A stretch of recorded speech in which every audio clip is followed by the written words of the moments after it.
Do I have asthma? Nope, you're just having trouble controlling your breathing. One of the hardest things about running and training for a marathon has been my breathing. I've learned to follow a certain cadence by counting 1, 2, 3, 4 and breathing out, breathing in, and on count 4, breathing out. That has tremendously helped me.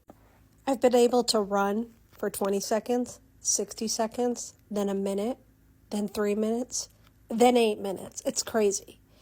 Let me know if this works for you. Let's get our breathing in control and get these runs in.